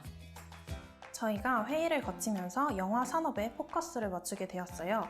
상업 영화는 영화관 혹은 VOD 서비스로도 쉽게 접할 수 있는 반면에 독립영화는 접할 수 있는 플랫폼을 찾는 일조차 쉽지가 않더라고요. 게다가 올해는 코로나19의 확산 때문에 무대 인사, 시사회 등이 잇따라 취소되기도 했죠. 이런 영화제들도 온라인으로 진행되면서 비대면성이 더 일반화된 상황에 4차 산업기술을 접목한다면 조금 더 대중에게 가깝고 현실감 있게 다가갈 수 있지 않을까라는 생각에서 콘텐츠를 기획하게 되었습니다. 저희의 아이디어인 손안의 독립영화제는 문화예술 산업과 4차 산업 기술을 융합하여 누구나 참여 가능한 독립영화 디지털 서비스입니다. 크게 구독형과 참여형 콘텐츠 두 가지로 아이디어를 제시했습니다. 구독형 콘텐츠의 경우 모바일 어플 및 웹사이트로 운영이 되고 참여형 콘텐츠의 경우 어플로 진행하되 구독형 어플의 카테고리에 속하여 연결될 수 있도록 하였습니다. 세부적으로 구독형 콘텐츠의 경우 요즘 사람들이 많이 사용하고 있는 OTT 서비스를 기반으로 했습니다. 이 플랫폼을 구성할 때 제작자와 구독자 그리고 배우 이렇게 세 가지 입장에서 생각을 해봤는데요. 제작자는 자유롭게 작품을 업로드하여 구독자를 모을 수 있고 구독자는 업로드된 작품을 감상하고 관람평을 작성할 수 있습니다. 배우는 자신의 프로필을 업로드해 출연작을 여러 사람들에게 알릴 수 있습니다. 이렇게 세 그룹 사람들 모두에게 도움이 되는 선순환형 플랫폼을 만들고자 했습니다. 두 번째로 참여형 콘텐츠는 독립영화를 사랑하는 사람들의 소통 창구로서의 기능이 담겨있는 플랫폼입니다. 기술적 측면에서는 현대인들이 거부감을 느끼지 않으면서 현실적으로 구현이 가능한 AI 360VR 기술을 접목시켰습니다. 뿐만 아니라 커뮤니티로서의 기능을 살려서 GV 영상, 리뷰 공유, 실시간 대화 기능을 이용해 비대면 트렌드는 반영하고 현장감은 살리고자 했습니다. 첫 번째 강점으로는 친숙한 기술을 통한 실현 가능성입니다. 저희 아이디어에 융합한 기술은 GV 영상의 360VR 기술과 배우 감독 인터뷰 영상의 AI 기술, 마지막으로 커뮤니티 AR 이모지입니다. 이러한 기술들은 이미 우리 생활 속에서 자연스럽게 사용하고 있는 친숙한 기술들입니다. 그렇기 때문에 처음 사용하는 사람들에게도 어려움 없이 다가갈 수 있고 사업화가 이루어지는 현실적인 면에서도 실현 가능성이 높다고 생각합니다. 두 번째 강점은 인재 발굴 및 독립영화계 활성화입니다. 구독자들은 후원금 제도를 통해 관심 있는 제작자의 작품 활동을 응원할 수 있는데요. 강제성을 띠지 않기 때문에 부담이 적고 구독자가 직접 자신이 원하는 인재를 찾아 다음 작품 제작을 지원할 수 있어서 장기적으로 독립영화 산업 활성화에 보탬이 될 수 있을 것이라고 생각합니다. 세 번째 강점은 비전 있는 콘텐츠입니다. 저희가 기획한 이 콘텐츠는 인터넷 기반의 동영상 서비스로서 어플과 웹사이트를 통해 이용할 수 있습니다. 따라서 스마트폰과 태블릿, 노트북 등 전자기기만 있다면 언제 어디서나 누구나 사용이 가능합니다. 그리고 독립영화에 현재 종사하고 있는 사람들 뿐만이 아니라 미래의 영화 산업계에 진출하고자 하는 사람들도 해당 플랫폼에서 자유롭게 활동할 수 있기 때문에 비전 있는 콘텐츠라고 생각했습니다. 아무래도 누구나 참여할 수 있는 플랫폼이다 보니 제작자의 저작권을 보호해주는 것이 가장 중요하다고 생각했습니다. 이를 해결하기 위해 다른 OTT 서비스의 저작권 보호 원칙에 기반하여 스크린 캡처를 할 수 없도록 하는 등의 무단 공유를 막는 방안을 생각해 보았습니다.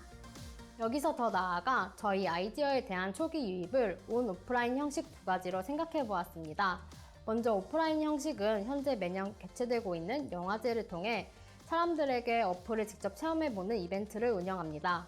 온라인에서는 SNS를 통해 배너 광고 등을 진행할 예정입니다. 저희는 공통적으로 문화예술, 광고, 영상 등 다양한 콘텐츠 분야에서 활발히 활동하고 싶다는 꿈을 갖고 있습니다. 그래서 이런 아이디어를 낼 수 있었던 것 같습니다. 저희의 아이디어가 꼭 실현이 되어서 국내 독립영화 산업 활성화에 기여를 했으면 하는 바람이 있고요. 또 여러 분야에서 영화 산업에 진출을 희망하는 분들께도 도움이 됐으면 좋겠습니다. 6번째 팀 AD의 영상이었습니다. 자, 그럼 바로 무대 위로 모셔보도록 하겠습니다. 뜨거운 박수로 맞이해 주시죠. 네.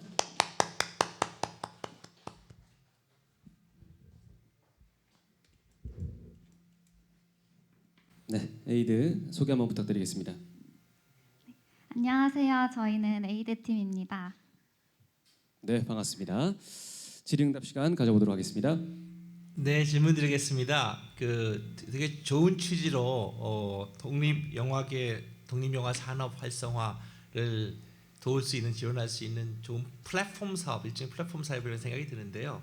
근본적으로 플랫폼 사업은 양방향성이 있거든요. 양방향성이란 건 플랫폼의 컨텐츠를 공급하고 이 플랫폼에 여러 다른 지원을 하는 공급자들, 또 플랫폼을 통해서 구독을 하거나 기타 참여하는 사람들, 사용자들이 있어야 되거든요. 그런 면에서 이제 초기에 이런 분들을 모으려면 상당히 매력적인 컨텐츠나 또 어느 정도 라인업이 된 이 볼거리, 즐길거리가 사실 있어야 되거든요.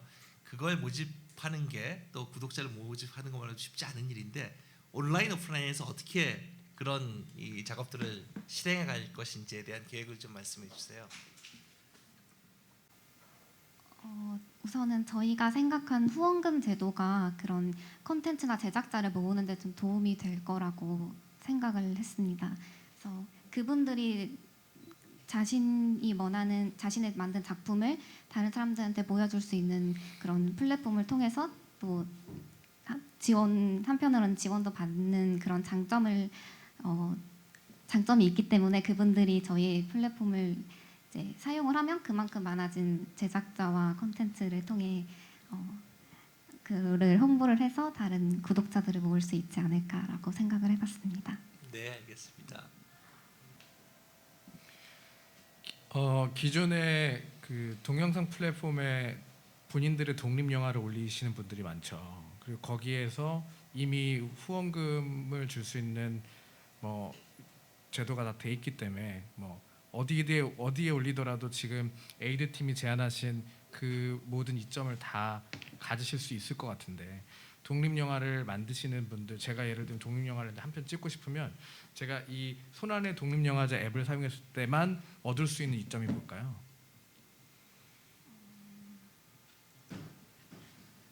우선은 독립영화라는 것 자체, 독립영화라는 이 평소에 접하기 힘들었던 것 자체를 한 곳에 모아놓았다는 거에 큰 이점이 있고요.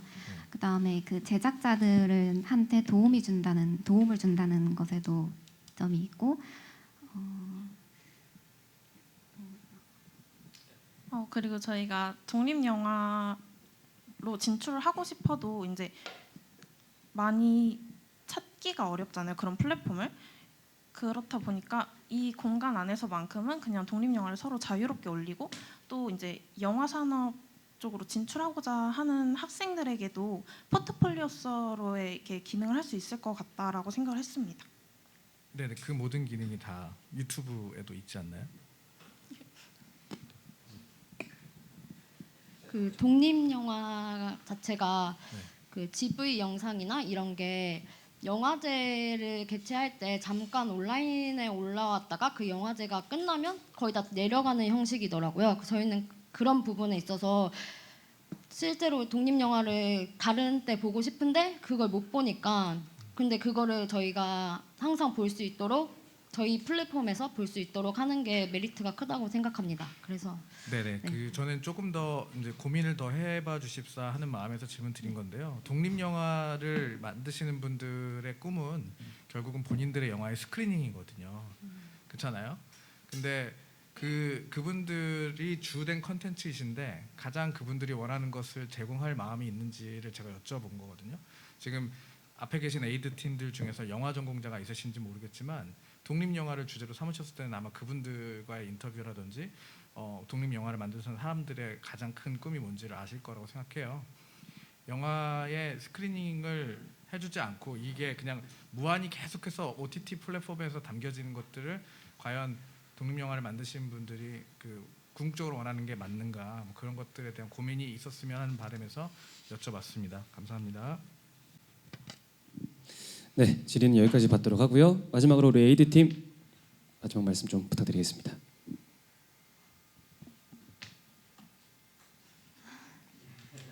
떨지 마시고요. 네.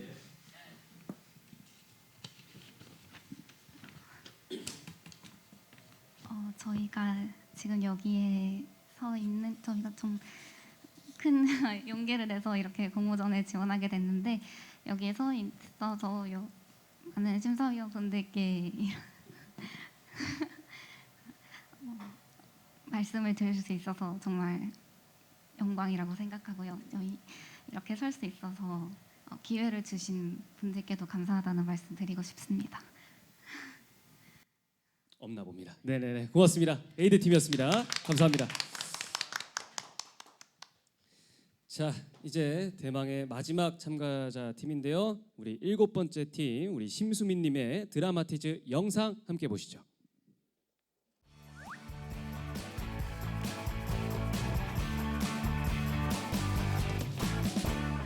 안녕하세요. 저는 경희대학교 언론정보학과에 재학 중인 심수민입니다.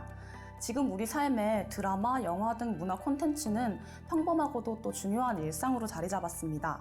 이런 문화물에 대한 관심으로 학교에서 관련 공부를 하고 있는데요. 전공 교수님 덕분에 크리에이티브 브릿지 온라인 페스티벌을 접하게 되었습니다. 누구나 아이디어만 있으면 참여할 수 있다는 문구를 보고 제 문화 콘텐츠에 대한 관심도 잘 표현할 수 있을 거라고 생각해서 참여하게 되었습니다. 오랫동안 문화 콘텐츠 관련 강의를 들으면서 드라마, 특히 한류 열풍을 이끌었던 사극 드라마에 대한 공부를 했었습니다. 대장금, 선덕여왕, 구름이 그린 달빛 등 여러 사극 드라마가 한국 전통 문화의 고유성과 아름다움, 그리고 짜임새 있는 서사로 큰 인기를 끌었습니다. 이런 드라마의 팬들은 촬영지를 찾아가 장면을 또 떠올리면서 본인이 그 안에 들어간 듯한 기분을 느끼기도 합니다. 그렇다면 아예 사극 드라마를 궁 전체를 거닐면서 본다면 어떨까요? 한국 전통의 아름다움을 느끼면서 드라마의 생생함도 얻을 수 있지 않을까요? 이런 상상에서 이 아이디어를 고안하게 되었습니다. 제 아이디어는 프로젝션 매핑 및 AR 기술과 한국 전통의 경복궁을 결합한 체험형 드라마이고요. 이름은 드라마타이즈입니다. 드라마에 AR 기술을 더해 더 극적으로 보이게 한다는 의미를 가지고 있는데요. 프로젝션 매핑이 이 드라마의 홍보 효과를, AR 기술과 경복궁이 한국 문화물에 생동감을 주는 효과를 제공할 것입니다. 여기서 프로젝션 매핑은 인트로 역할을 하는데요. 드라마 예고편 정도의 내용이 담긴 영상을 경복궁 광화문에 투사하여 그 자체로 하나의 콘텐츠이자 또 드라마의 홍보물 역할을 하게 됩니다. 샌드아트나 댄스 뮤지컬 같이 이미지만으로 내용이 직관적으로 이해되도록 구성하고 이를 경복궁 야간 개장 기간에 진행해 영상을 보고도 경복궁 안에서 드라마를 또 볼 수 있도록 합니다. 본격적인 드라마는 경복궁 내부에서 진행됩니다. 공식 홈페이지에서 관광 코스로 지정된 총 13개의 공간을 활용하여 각 공간에서 하나의 에피소드가 진행되는, 즉 13부작 드라마를 제작합니다. 드라마는 한 편당 10분 미만의 쇼폼을 유지하여 입구에서부터 가장 안쪽에 있는 항정원과 건천군에 돌아 다시 입구로 돌아오는 순서로 구성합니다. 공간에 비추면 AR 기술로 등장인물이 나타나 드라마가 진행되는데요. 이때 드라마타이즈는 드라마 속 세계에 들어와 있는 구조라 주변에도 궁인, 내시, 관료 등 인물들이 각자 움직이고 있습니다. 더불어 AR 포토 기능으로 입구 한켠에서 기념사진도 찍을 수 있도록 합니다. 이 콘텐츠는 크게 2가지 강점을 가진다고 볼 수 있는데요. 먼저 첫 번째는 한국의 문화에 관심을 높일 수 있습니다. 경복궁이 면적이 넓고 여러 공간이 있다 보니까 궁 전체를 다 돌아보는 사람이 드물잖아요. 드라마 타이즈는 경복궁 전체를 무대로 극이 진행되기 때문에 궁 안쪽까지 사람들이 보고 그 정취를 느낄 수 있도록 해줍니다. 게다가 경복궁은 내부를 보호하기 위해서 문이 닫혀있는 궁들이 많은데 AR 기술을 활용하면 궁 내부를 AR로 관람할 수 있기 때문에 더 세심하게 관람할 수 있다고 생각합니다.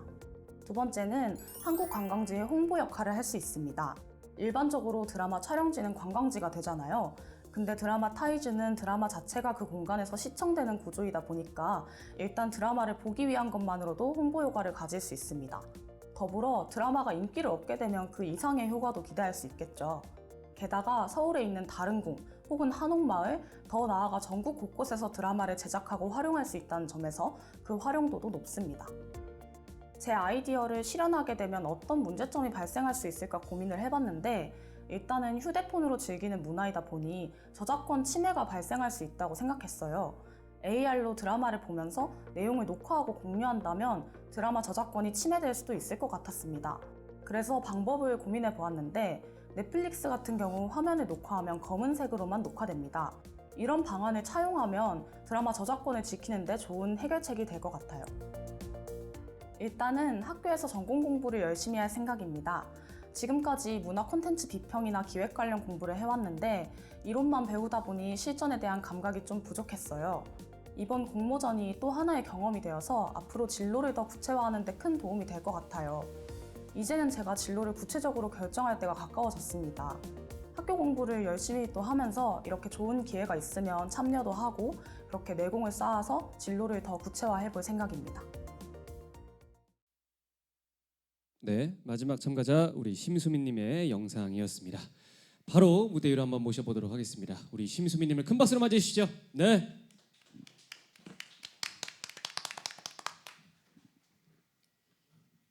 소개 한번 부탁드리겠습니다. 네, 안녕하세요. 드라마 타이즈를 기획한 심수민이라고 합니다.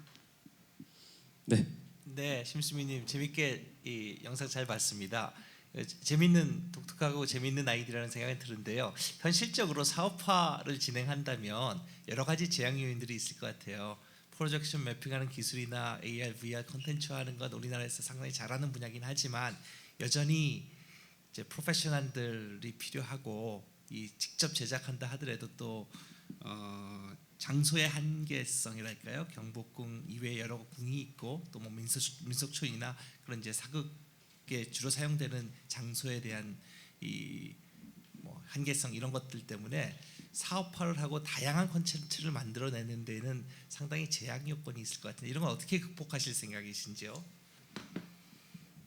근데 말씀해주신 장소적인 제약이라는 게 어떤 예를 들어서 프로젝션 매핑 효과를 극대화하려면 밤에 해야 되잖아요. 우리나라 사계절이기 때문에 겨울에 하는 건 되게 쉽지 않은 관객들한테도 그런 부분도 있고 경복궁 이외에 여러 궁들이 있지만 그런 이 목적으로 오픈해서 할 수 있게 하는 것도 여러 행정기관, 그 관리 감독기관하고 조율이 필요하고 이런 여러 가지 제약 요건들 말씀드리는 겁니다. 네.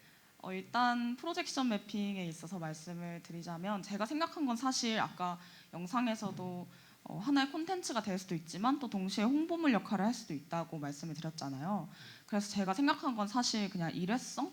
그래서 이 제작을 널리 알리는 그런 목표의 약간 의도로 생각을 한 거였고요. 사실 현실적으로 비용적인 문제나 이런 거 생각했을 때 매일 밤마다 프로젝션 매핑을 틀기는 사실 문제가 있으니까 저는 이 기술을 알리는 목적, 그러니까 이 드라마 타이즈를 개막했다? 약간 이런 느낌으로 생각을 한 거였고요. 그리고 다양한 장소에서 시행이 되기 또 어렵다고 말씀을 주셨는데 그것도 맞는 말씀이신 것 같아요. 근데 일단 제가 생각한 건 경복궁에 있어서 아이디어를 낸 거였기 때문에 경복궁 안에서는 충분히 가능할 거라고 생각하고 그리고 또 다른 궁을 여는 게 좀 어렵다면 이게 사극 드라마가 아니라 좀 현대물로 넘어가서 또 드라마를 촬영할 수 있는 공간이 다른 관광지에도 생길 수 있으니까 그런 공간을 활용한다면 또 콘텐츠를 다양화할 수 있다고 생각합니다. 네, 알겠습니다. 들었습니다. 네, 편혁 교수님. 새로운 종류의 웹드라마 같은 것을 제작해서 현장에서 AR을 통해서 경험할 수 있게 해주겠다. 이렇게 되네요. 네, 그러면 새로 쓰는 그 웹드라마의 시나리오는 좀 이렇게 도슨트 같은 그런 개념이 조금 더 많이 들어가 있나요? 그냥 단지 뭐 용추문이든 신무문이든 그런 문들 배경으로 그냥 이야기가 진행된다인지 그 지정학적인 특별히 이제 경복궁의 그런 내용적인 것을 좀 더 강조한 그런 콘텐츠를 하겠다는 것인지. 네, 이것도 사실은 이게 콘텐츠 내용을 정확히 기획을 한 게 아니라서 다양한 방향으로 이루어질 수 있을 거라고 생각을 했는데 이게 말씀해 주신 것처럼 좀 역사적인 걸 강조하게 되면 교육적인 효과가 있겠죠. 그리고 좀 그 내용을 제작하는데도 사실은 그런 걸 증명하는 건 공간마다 내용을 구성하기도 보다 쉽고 연결된 에피소드를 굳이 만들 필요가 없기 때문에 그런 점이 좋다고 생각을 하는데 또 반대로 이게 관광이나 이런 드라마라는 거에 초점을 맞추려면 역사적인 걸 너무 강조하게 되면 사실 다양한 사람들이 와서 즐기기에 좀 어려운 부분이 있을 거라고 생각을 했어요. 그래서 제가 사실 이 아이디어를 처음 낼 때 떠올렸던 건 아실지 모르겠지만 퐁당퐁당 러브라는 약간 좀 상상력이 가미된 그런 SF 같은 그 타임워프 드라마, 웹드라마가 있었거든요. 그런 것처럼 좀 궁을 배경으로 진행이 되지만 사랑 얘기라든지 좀 대중적으로 많은 사람들이 즐길 수 있을 만한 그런 내용을 생각을 했습니다. 네, 그래서 장소적인 걸 조금 다시 생각해 보시는 것도 방법이겠네요. 굳이 경복궁을 고집할 이유가 없는 거네요. 지금 말씀하신 제약이 굉장히 많은 장소인데 또 본인 말씀하시기엔 접근성 이런 것들과는 상당히 위배되는 조건을 많이 갖추고 있을 것 같아요. 네, 잘 들었습니다. 네, 수민님 마지막으로 하고 싶은 말씀 부탁드리겠습니다.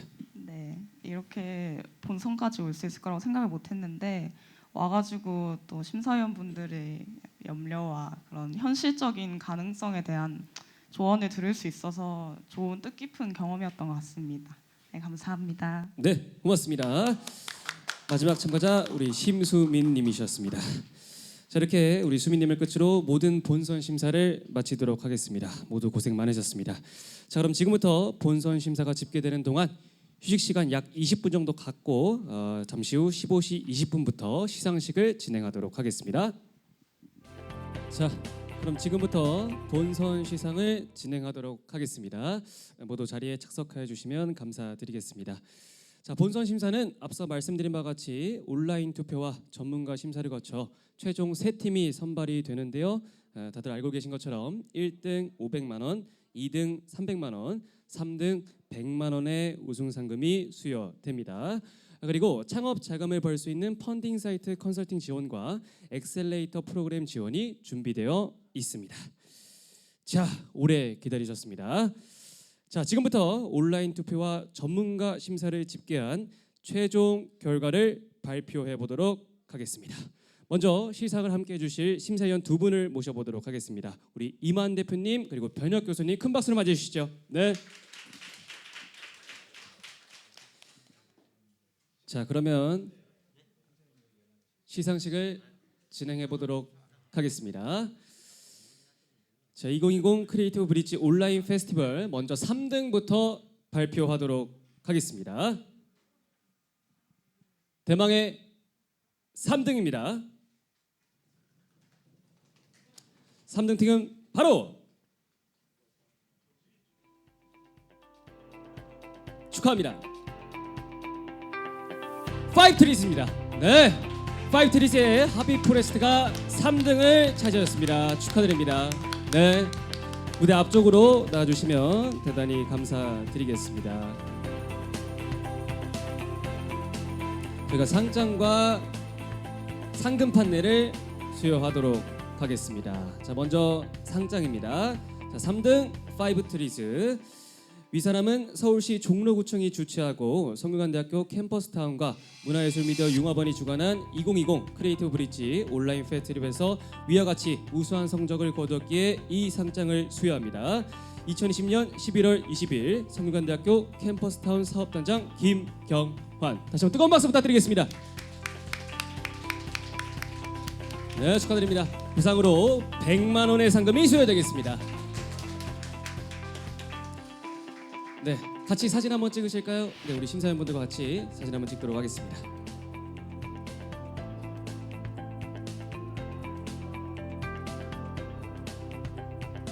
네, 축하드립니다. 자, 우리 간단하게 파이브트리스 수상 소감 한번 들어보도록 하죠. 네, 3등을 차지하셨습니다.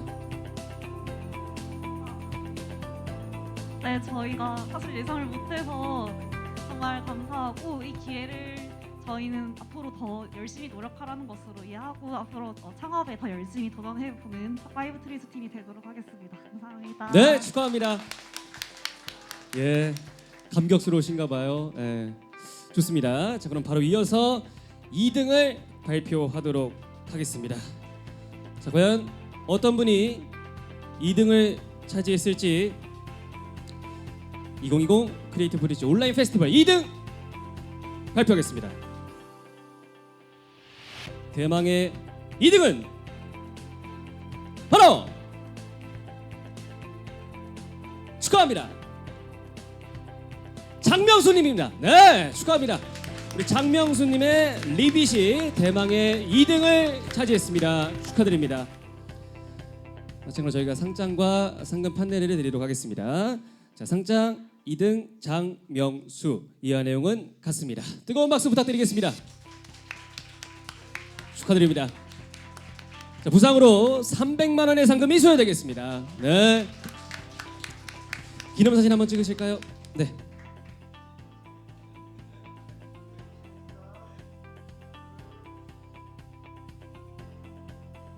네, 축하드립니다. 자, 우리 명수님, 수상 소감을 안 들어볼 수가 없는데요. 네, 간단하게 수상 소감 부탁드리겠습니다.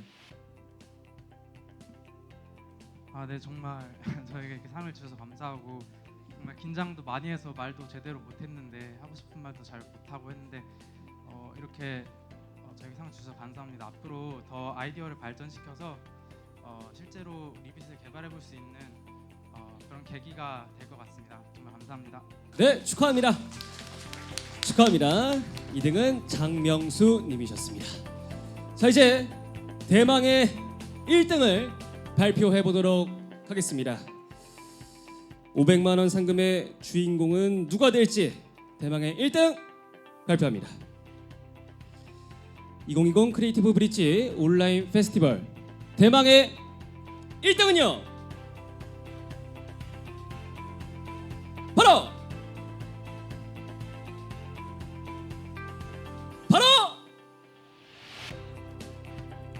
청바지 팀입니다. 축하합니다. 우리 청바지 팀이 1등을 차지했습니다. 진심으로 축하드립니다. 자, 마찬가지로 상장과 저희가 상금을 드리도록 할 텐데요. 먼저 상장부터 드리겠습니다. 자, 상장 1등 청바지, 이하 내용은 같습니다. 뜨거운 박수 부탁드리겠습니다. 축하드립니다. 자, 부상으로 500만 원의 상금이 수여되겠습니다. 축하드립니다. 네, 자, 이제 기념사진 한번 같이 찍도록 하겠습니다.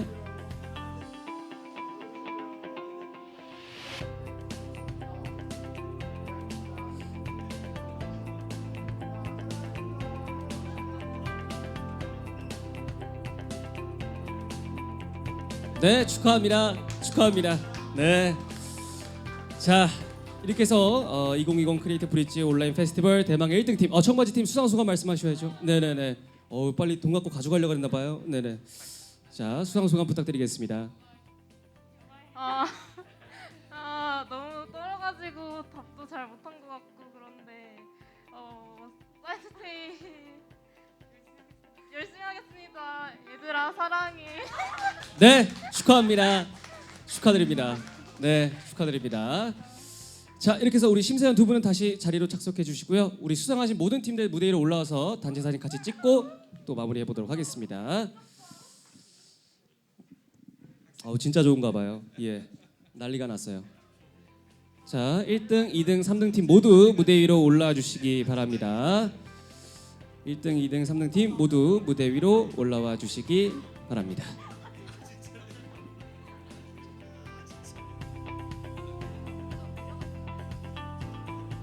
네, 사이사이에 얼굴을 좀 들이밀어 주세요. 예.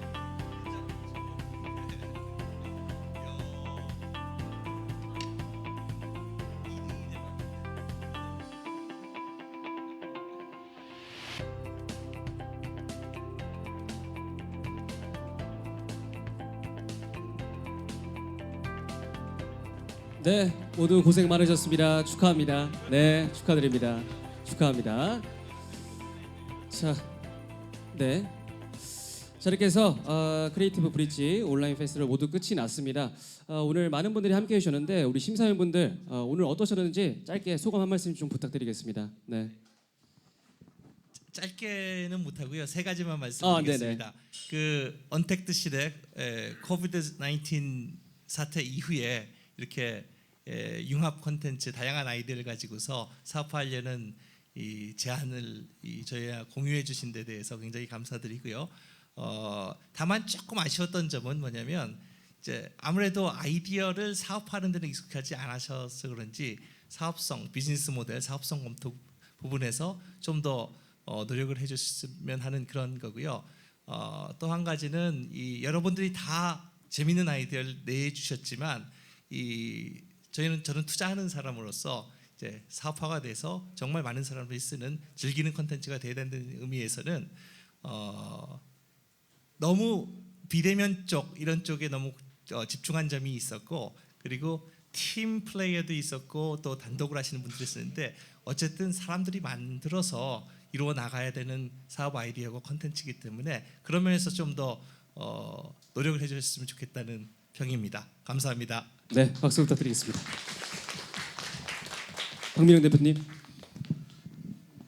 안녕하세요. 저는 더 화이트 커뮤니케이션의 박민영이라고 합니다. 저도 스타트업 대표고요.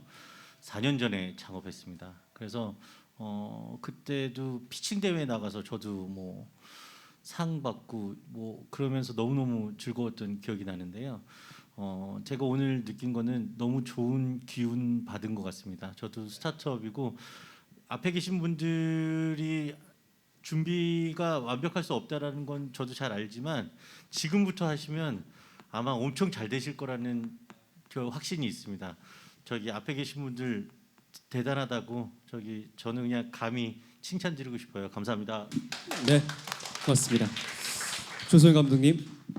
네, 오늘 여러분들이 내신 아이디어에 또 새로운 자극을 많이 받았고요. 저는 제 주업인 기술을 바탕으로 한 컨텐츠 크리에이션이 제 본업인데요.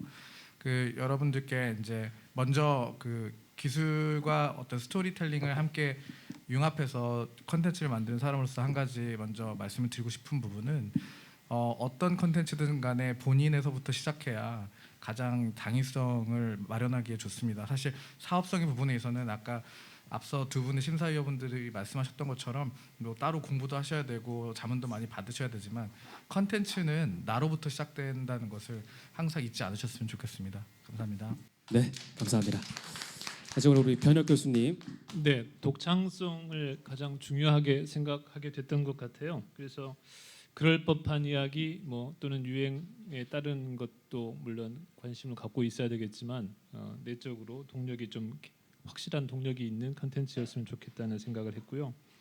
저희가 포스터에 나온 것처럼 아이디어만 있으면 도전 가능한 컨텐츠들인데 기술이 있어야만 완성 가능한 컨텐츠라는 것을 명심하고 이것이 저희 페스티벌의 아마 기획 의도인 것 같아요.